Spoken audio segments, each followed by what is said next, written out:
नमस्कार विद्यार्थी मित्रांनो, मी मधुरा कापसे जाधव तुमच्या सगळ्यांचं स्वागत करतेय टिकर मराठी सरळ सेवा या युट्यूब चॅनलवर। खूप दिवसापासून चालू होतं, तुम्ही बरेचसे विद्यार्थी म्हणत होते सरळ सेवावर लेक्चर घ्या, तर फायनली तुमच्यासाठी आपण सरळ सेवा चॅनलवर आता लेक्चर्स घेणार आहोत। सध्या काही दिवस हे लेक्चर रेकॉर्डिंग स्वरूपात असेल तर लवकरच आपण तुमचा प्रतिसाद बघता, काय सांगितलं, तुमचा प्रतिसाद बघता आपण लाईव्ह लेक्चर सुद्धा घेऊन येणार आहोत। तर सरळ सेवा भरती 2026 साठी सध्या आपण जे लेक्चर घेतोय, जर आपण बघितलं प्रामुख्याने तर आदिवासी विभाग भरतीसाठी घेत आहोत, पण हे जे लेक्चर आहेत हे तुम्हाला तलाठी, ग्रामसेवक, नगरपालिका, नगर परिषद म्हटलं, राज्य उत्पादन शुल्क या सगळ्यांसाठी उपयुक्त असणार आहे। आपण बुद्धिमत्ता या विषयाचं लेक्चर घेत आहोत, ज्यामध्ये अतिसंभाव्य प्रश्नांचं विश्लेषण आहे, जे प्रश्न तुम्हाला सरळ सेवाच्या कुठल्याही एक्झाम साठी महत्त्वाचे असतील, कारण कन्सेप्ट असते आणि विषयांमध्ये जे टॉपिक असतात ते सगळ्यांमध्ये सेमच असतात। ठीक आहे, मग करूयात आपण आपल्या आजच्या लेक्चरला सुरुवात करते, पण मला लाईक आणि कमेंट नक्की हवे आहेत। मी म्हटल्याप्रमाणे तुमचा प्रतिसाद जर असेल तर आपण लवकरात लवकर लाईव्ह लेक्चर सुरू करणार आहोत। मग पाहूयात आपण आपला आजचा पहिला प्रश्न। बघा काय सांगितलंय, जर मशीन या शब्दाचा संकेत 19, 7, 9, 14, 15, 20, 11 असा असेल तर डेंजर या शब्दाचा संकेत तुम्ही कसा लिहाल? सगळ्यात आधी M A C H I N E. M आहे 13 वर, ए आहे 1 वर, सी आहे 3 वर, एच आहे 8 वर, आय आहे 9 वर, हा 14 वर, हा 5 वर। प्रत्येकामध्ये जर का आपण 6 मिळवले तर किती झालं? एम झाला 19 वर, ए झाला 7 वर, सी झाला 9 वर, एच झाला 14 वर, आय झाला 15 वर, 14 एन झाला 20 वर, तर ई झाला आपला 11 वर। सेम आपल्याला D A N G E R साठी करायचंय। बघा डी आहे 4 वर, ए आहे 1 वर, एन आहे 14 वर, जी आहे 7 वर, ई आहे 5 वर, आर आहे 18 वर। या प्रत्येकामध्ये आपल्याला 6 मिळवायचे आहेत। मग बघा 6 आणि 4 10, डी साठी 10, 6 आणि 1 7, ए आहे 7 वर, एन झाला आपला 20 वर, जी झाला आपला 13 वर, ई झाला 11 वर आणि आर झाला आपला 24 वर। मग डेंजर साठी संकेत काय झाला? 10, 7, 20, 13, 11, 24 चा पर्याय क्रमांक तिसरा योग्य झाला। पुढच्या प्रश्नाकडे चला। विधान आणि निष्कर्षाचा प्रश्न आहे। सर्व आंबे वांगी आहेत, सर्व वांगे टोमॅटो आहे, काही टोमॅटो संत्र आहेत। निष्कर्ष सांगितलंय। चला, विधान सांगितलंय सर्व आंबे वांगी आहे, सर्व आंबे वांगी आहे, सर्व वांगी टोमॅटो आहेत आणि काही टोमॅटो हे संत्र आहेत। तर काही संत्री वांगे आहेत का? संत्र्यांचा आणि वांग्यांचा काही संबंध दिसतोय? नाही। काही वांगे आंबे आहेत का? वांग्यांपासून आंब्यांकडे जातोय, मोठ्या वर्तुळापासून छोट्या वर्तुळाकडे जेव्हा आपण जात असतो आणि तेव्हा जर निष्कर्षामध्ये काही हा शब्द असेल तर तो निष्कर्ष किंवा तो अनुमान योग्य असतं। काही आंबे संत्री, आंब्यांचा आणि संत्र्यांचा काही भाग दिसतोय का कॉमन? नाही। सर्व टोमॅटो आंबे, टोमॅटो आंबे नसतील, सर्व आंबे टोमॅटो आहेत, हे पण चुकलं। यावरनं तुमचं उत्तर काय झालं? फक्त 2 बरोबर। क्लिअर आहे? पण काही वेळा जर ऑप्शन मध्ये किंवा असेल तर आपण इथे 2 आकृती काढू शकतो, पण बघा इथे आपलं उत्तर निश्चितपणे 2 आलेलं आहे, कारण की आपली ही जी मूळ आकृती आहे मोठ्या आकृतीपासून छोट्या आकृतीकडे जातोय, काही येत आहे। पण जरी आपण दुसरी आकृती काढली तरी आपण ऑप्शन म्हणजे आन्सर काही चेंज करणार नाहीये। हवं तर बघा, काय सर्व आंबे वांगे आहेत, सर्व आंबे वांगे आहेत, सर्व वांगे टोमॅटो आहेत, सर्व वांगे टोमॅटो आहेत आणि काही टोमॅटो संत्रे। तर आता हे संत्र्याचं वर्तुळ टोमॅटो पर्यंत न ठेवता या संत्र्यांच्या वर्तुळाला आपण आंब्यांपर्यंत घेऊन यायचं। आता वाचा, काही संत्र वांगी आहे, संत्र्यांचा आणि वांग्यांचा हा एवढा भाग कॉमन आला, बरोबर झालं। काही वांगी आंबे आहेत, वांग्यांपासून आंब्यांकडे जातोय, बरोबर झालं। काही आंबे संत्रे आहेत का? बिलकुल, आंबे संत्र आहेत, हा बघा हा वाला भाग। आणि सर्वच आता संबंध येतच नाही, कारण सर्व टोमॅटो आंबे नाहीये, टोमॅटो बाहेर आहे, आंबे आत आहे। मग आता इथे काय झालं? पहिलं विधान एका ठिकाणी चुकलं, एकाच बरोबर। दुसरं अनुमान दोघांमध्ये बरोबर, तिसरं अनुमान एकाच चुकलं एकाच बरोबर. अशा टायमाला जे एक बरोबर एक चूक आहे ते किंवा मध्ये जातं, जे दोन्ही मध्ये बरोबर आहे ते आपण आणि मध्ये देतो. जसं मग ह्या प्रश्नाचं आपण उत्तर काय देऊ शकतो, 1 किंवा 3 आणि 2 योग्य. नाहीतर आपण डायरेक्ट जे 100% योग्य आहे, जे दोन्ही आकृतीमध्ये योग्य असणारा आपलं फक्त निष्कर्ष 2 योग्य, पर्याय तिसरा योग्य होतो. क्लिअर आहे? जसे जसे लेक्चर चालू होतील तुमचं कन्फ्युजन दूर करणार आहे, पण फक्त तुम्हाला समजून घेऊ द्या. प्रश्न एकदमच अवघड नाही विचारले जात, बेसिक प्रश्न असतात. प्रश्नाचं उत्तर देण्यासाठी मांडणीचा काळजीपूर्वक अभ्यास करा. वरील मांडणीमध्ये असे किती चिन्ह आहेत, त्यांच्यापैकी प्रत्येकाच्या आधी लगेचच संख्या व नंतर लगेचच व्यंजन आहे. 1 2 3 4 चिन्ह, आधी चिन्ह शोधा. हा बघा, हा एक चिन्ह सापडला, हा एक चिन्ह सापडलं, हे एक चिन्ह आहे, हे एक चिन्ह आहे. हे असे चिन्ह सापडले, मग आपण तेवढंच लिहायचं. 6 स्टार, के 4, बी एम 1 डॉलर, जे हॅश एच एल 7 @p.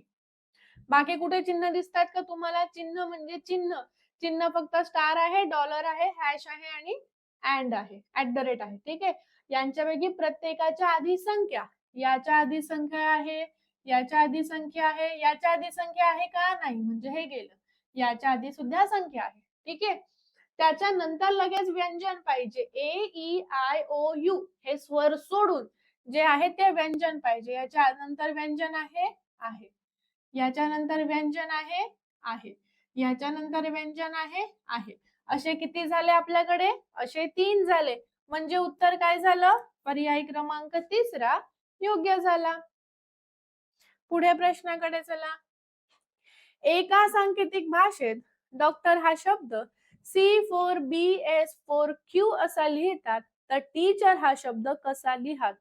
सांकेतिक भाषा सगळ्यात वास्ट टॉपिक. सगळ्यात आधी जर आपण बघितलं तर मी हे स्मॉल लेटरचं कॅपिटल मध्ये लिहून घेते तुम्हाला समजण्यासाठी किंवा समजवण्यासाठी.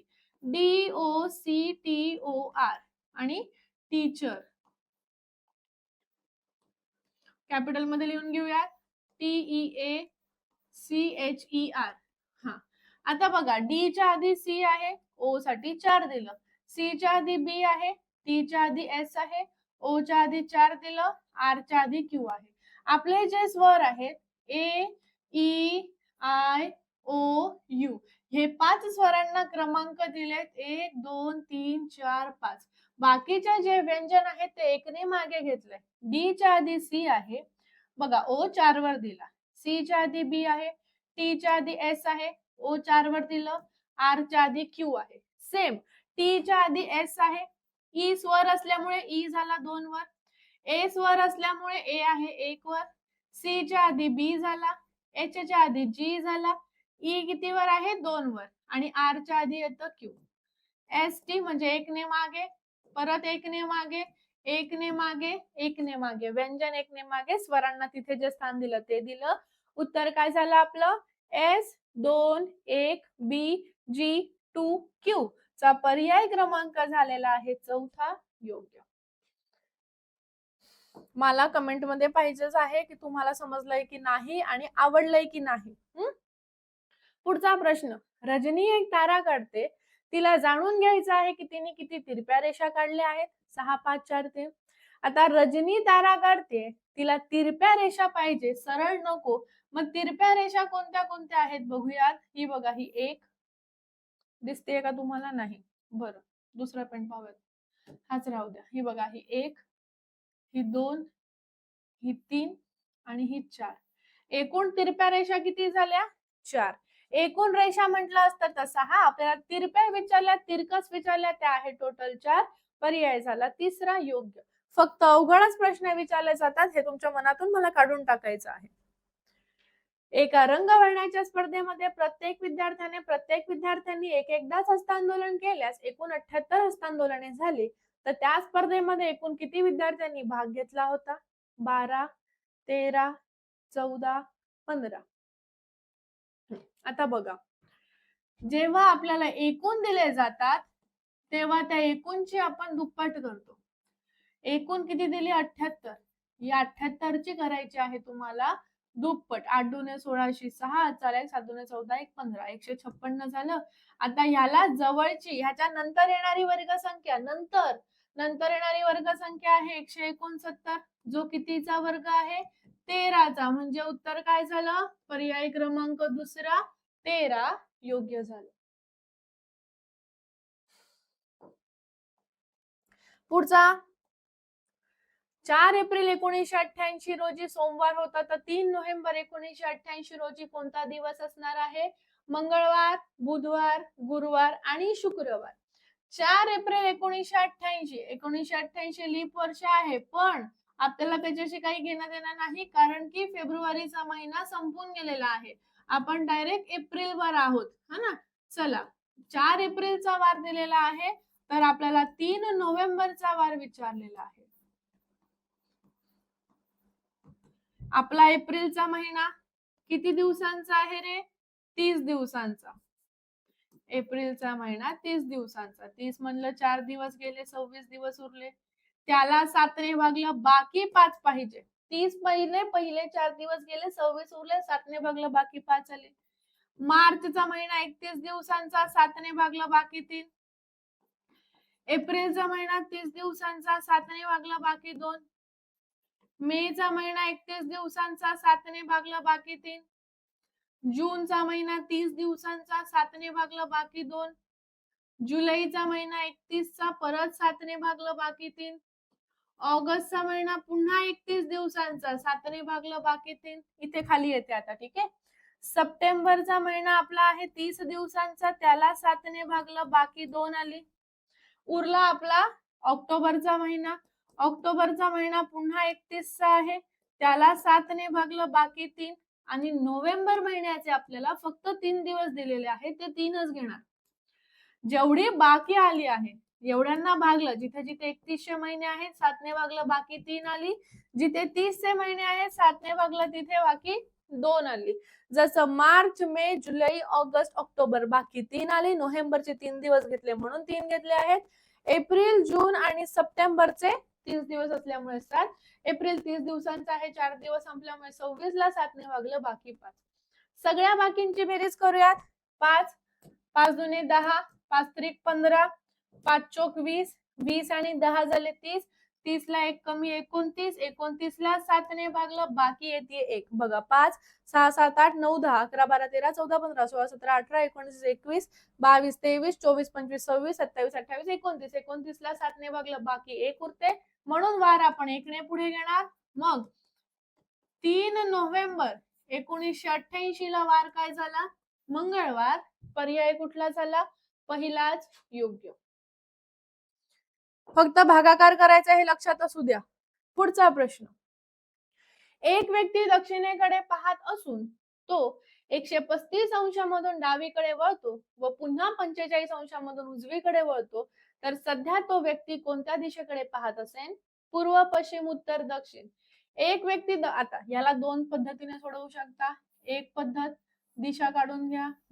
एक व्यक्ती दक्षिणेकडे पाहत आहे, तो 135 अंश डावीकडे वळाला, म्हणजे आता तो कुठे आला? ईशान्येकडे. त्यानंतर तो पुन्हा 45 अंश उजवीकडे वळाला, आता तो कुठे आहे सध्या? पूर्व दिशेला. ही झाली एक मेथड. दुसरी मेथड, एक व्यक्ती दक्षिणेकडे पाहत आहे, तो डावीकडे जातो. जेव्हा डावीकडे जातो तेव्हा वजा घ्यायचं आणि तो नंतर उजवीकडे वळतो म्हणजे अधिक घ्यायचं. 135 मधनं 45 गेले, वजा 90, वजाचं चिन्ह आहे ना मोठ्या संख्येला. दक्षिणेच्या मागे 90 अंशावर आपली कोणती दिशा असते? पूर्व. म्हणजे सध्या त्या माणूस कोणत्या दिशेकडे पाहत आहे? पूर्व दिशेकडे पाहत आहे. पर्याय क्रमांक पहिलाच येणार. पुढच्या प्रश्नाकडे जाणार आहोत. एका रांगेत अनिलचा शेवटून 8वा क्रमांक आहे, त्याच रांगेत सुनील सुरुवातीपासून 16वा आहे. सुनीलच्या अगोदर तिसऱ्या स्थानावर आहे, तर रांगेत एकूण किती मुलं असणार? 20, 19, 21, 22. एका रांगेत अनिलचा शेवटून 8वा क्रमांक झाला. अनिल शेवटून 8वा आहे. शेवटून 8वा झाला अनिल. सुनील सुरुवातीपासून 16वा आहे, पण अनिल सुनीलच्या अगोदर तिसरा आहे. सुनीलच्या अगोदर पहिला, दुसरा, तिसरा, म्हणजे सुनील झाला इकडे. सुनील हा वरून आहे 16वर. बघा, 16च्या आधी 15, त्याच्या आधी 14, त्याच्या आधी 13. अनिल वरून 13वा आहे, अनिल शेवटून 8वा आहे. मग 8 अधिक 13 किती होतात? 21. दोनदा मोजले, वजा 1 केलं, रांगेत आहेत 20. ही झाली मेथड क्रमांक पहिली. दुसरी मेथड, 8, 8च्या आधी असतं 7, 6, 5.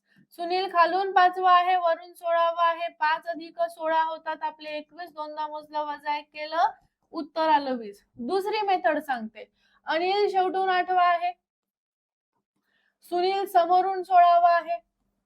16, 8, 24 होतात. पण बघा, इथून मोजलं मी यांना, इथून परत मोजलं मी यांना, म्हणजे हे मध्ये जे 4 जण बसलेत त्यांना दोनदा मोजले, वजा 4 केलं, रांगेत झाले 20.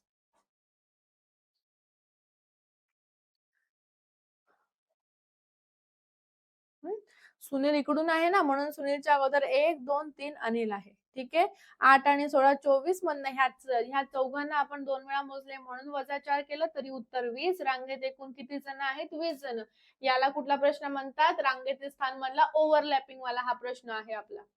पुढचा एक प्रश्न सोपा आहे, उगाच आपलं डोकं नको स्ट्रेस मध्ये.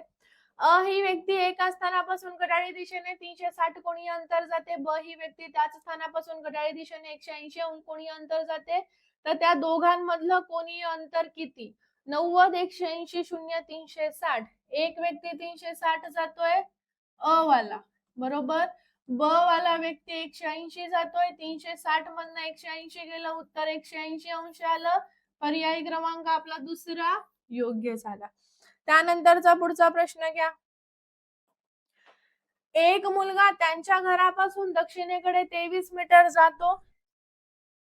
घरापासून दक्षिणेकडे गेला 23, त्यानंतर पूर्वेकडे वळून जातो 12, आणि त्यानंतर पुन्हा उत्तरेकडे वळून जातो 18. तर तो मूळ स्थानापासून किती? मूळ स्थान म्हणजे सुरुवात इथून केलेली, इथे आता तो आहे असा. जेव्हा कर्ण दिसतो तेव्हा आपल्याला त्रिकोण काढावा लागतो, कारण आपल्याला पायथागोरसचा प्रमेय वापरावं लागतं. ही बाजू 12 आहे, म्हणजे ही पण 12 असणार, समांतर असल्यामुळे. बघा, ही पूर्ण 23 आहे, पण ही 18 झाली, म्हणजे उरलेली 5 झाली. 18 आणि 5 मिळून 23 होतात. मग या त्रिकोणामध्ये उंची झाली 5, पाया झाला 12. उंचीचा वर्ग 5चा वर्ग, पायाचा वर्ग 12चा वर्ग, 5चा वर्ग 25, 12चा वर्ग 144, 25 अधिक 144 होतात, वर्गमूळ आहेत 169, जो की उत्तर आला आपलं 13 मीटर. सुरुवातीपासून किंवा मूळ स्थानापासून तो सध्या किती मीटरवर आहे? 13 मीटरवर आहे. पर्याय क्रमांक पहिला आपला योग्य होतो. पुढच्या प्रश्नाकडे जाणार आहोत.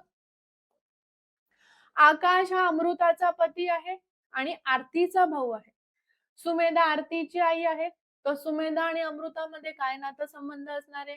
आई, मुलगी, मावस बहीण, बहीण, सासू सून. आकाश हा अमृताचा पती, आरतीचा भाऊ. आकाश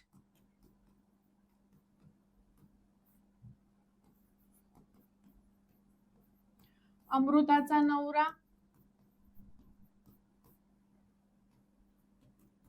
आरतीचा भाऊ आहे. सुमेधा आरतीची आई, सुमेधा आरतीची आई. तर सुमेधा आणि अमृतामध्ये नातं काय? सुमेधा आणि अमृता, बरं ठीक आहे. आपल्या नवऱ्याची बहीण आपली नणंद, नंदेची आई आपली नवऱ्याची आई. आपल्या नवऱ्याची आई म्हणजे आपली सासू, आपल्या मुलाची बायको म्हणजे आपली सून. उत्तर काय झालं? सासू सून. पर्याय कुठला आला? चौथा बरोबर आला. सांगितल्याप्रमाणे आकाश अमृताचा पती आहे. मग आपल्या नवऱ्याची आई आपली सासू आणि आपल्या मुलाची बायको आपली होते सून. उत्तर झालं सासू सून. पर्याय झाला चौथा योग्य. पुढच्या प्रश्नाकडे जाणार आहोत. यावर्षी 2010 या वर्षी 1 जानेवारी रोजी शुक्रवार होता, तर त्या वर्षामध्ये एकूण किती शुक्रवार येतील? 51, 52, 53, 54. बघा, सामान्य वर्षामध्ये 2010 सामान्य वर्ष आहे. सामान्य वर्षामध्ये 1 जानेवारी रोजी जो वार येतो तो वार त्या संपूर्ण वर्षामध्ये 53 येतो, 53 वेळा येतो. आता 1 जानेवारी 2010 रोजी वार काय होता? शुक्रवार. म्हणजे हा शुक्रवार त्या संपूर्ण वर्षामध्ये झालेला आहे 53 वेळा. म्हणजे आपलं उत्तर झालं पर्याय तिसरं 53. त्यानंतरचा पुढचा प्रश्न नीट पाहायचा आहे. जुलै 1777 मध्ये स्वातंत्र्याच्या घोषणेवर स्वाक्षरी करण्यात आली.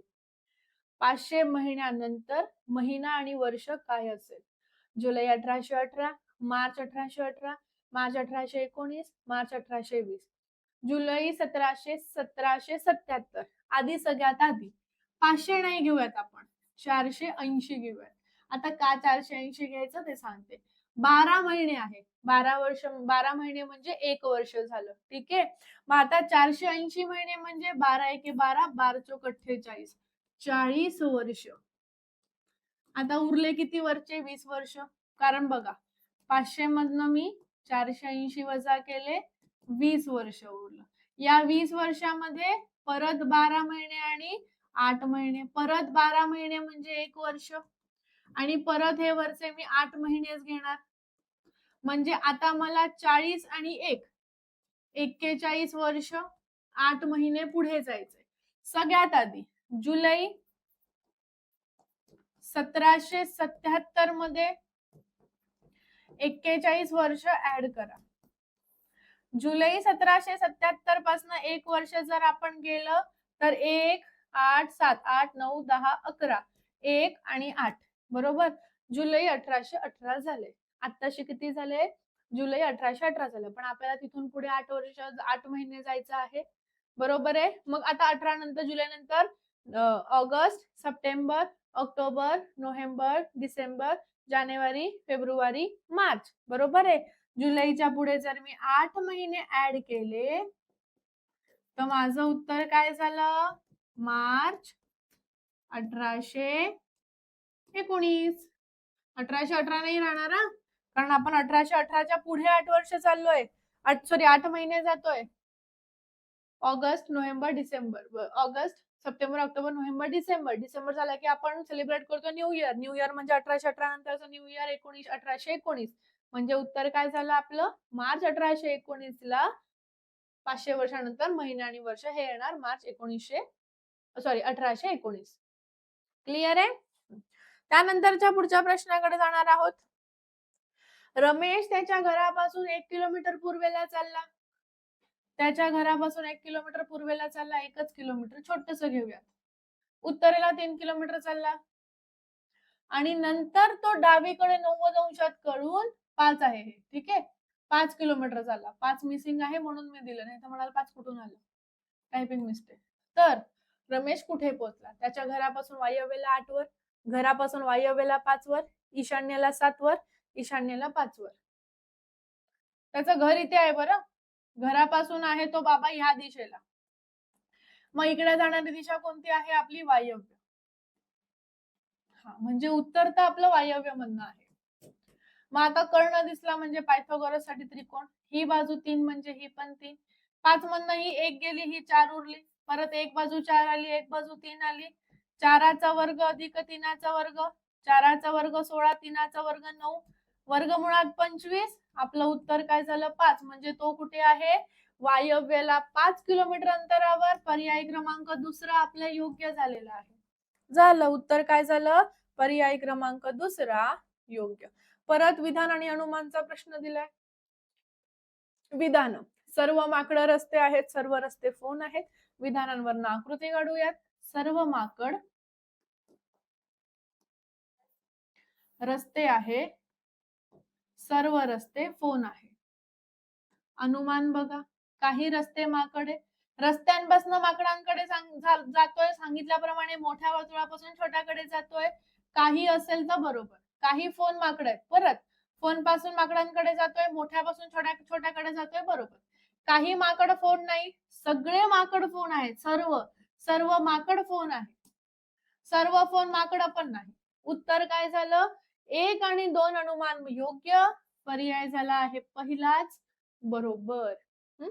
सर्व माकड रस्ते, सर्व रस्ते फोन, याचा अर्थ सर्व माकड फोन आहे.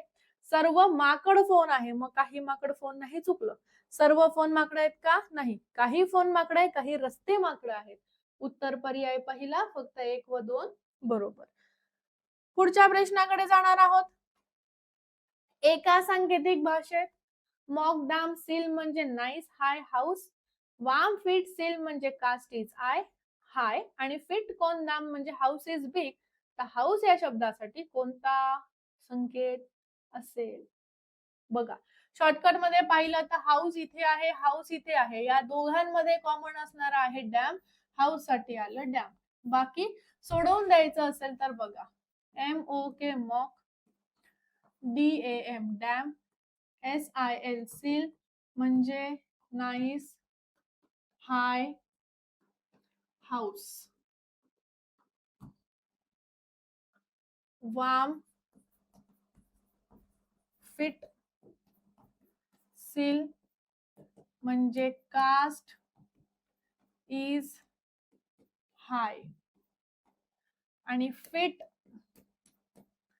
कॉन डाम म्हणजे हाऊस इज बिग. तर हाऊस साठी काय येणार? बघा, इथे हाऊस आहे, इथे हाऊस आहे, या दोघांमध्ये हाऊस साठी कॉमन झालं डॅम, म्हणून हाऊसचा संकेत आला डॅम. क्लिअर आहे? आता बघा, इथे हाय आहे, इथे हाय आहे, या दोघांमध्ये कॉमन काय आलं? सील. हाय साठी काय आहे? सील. इथे दोघांमध्ये इज साठी कॉमन आलं फिट. या पद्धतीने शोधलं तर कास्ट साठी वाम आलं, नाईस साठी मॉक आलं, आणि बिग साठी कॉन आलं. या पद्धतीने आपण संकेत शोधू शकतो.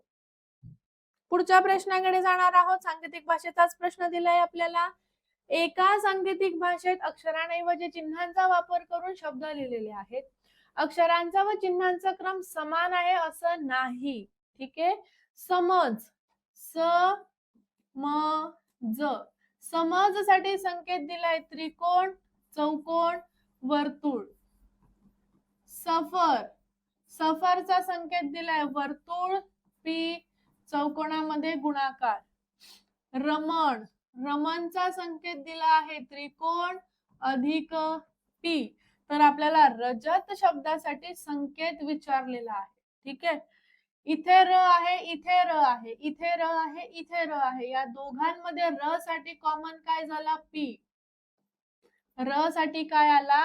र साठी पी आलेला आहे. थांबा आता, र साठी आला पी. पी पाहिजेच मला, म्हणजे हे तर नाही येणार. आता ज आणि त साठी तर संकेत दिलेलाच नाहीये. ठीक आहे. समज, सफर, रमण यांच्यामध्ये ज आहे पण त नाही. आता बघा, परत इथे स आहे, इथे स आहे, दोघांमध्ये स साठी आहे वर्तुळ. क्लिअर आहे? हा. त्याच्यानंतर इथे म आहे, इथे म आहे, दोघांसाठी आहे त्रिकोण, म्हणजे ज साठी काय उरला? चौकोन. पी पण पाहिजे, चौकोन पण पाहिजे. त्रिकोण येणार का? त्रिकोण आपण कोणासाठी दिलाय? म साठी. उत्तर काय झालं? पर्याय तिसरं. कारण या पूर्ण तिन्ही शब्दामध्ये ज नव्हता, त नव्हता, या तिघांमध्ये त नव्हता, म्हणजे असा संकेत जो या तिघांमध्ये नाही, तो झाला @ झाला त साठी. डायरेक्ट उत्तर पण तुम्ही काढू शकता या पद्धतीने. या पद्धतीने तुम्ही डायरेक्टही उत्तर काढू शकता. क्लिअर आहे? तर हे होते आपले आजचे बुद्धिमत्ताचे प्रश्न, जे तुम्हाला येणाऱ्या सरळ सेवेमध्ये जेवढे पण परीक्षा येतील अशा सगळ्यांसाठी महत्वाचं असणार आहे. आजचं पहिलंच लेक्चर होतं.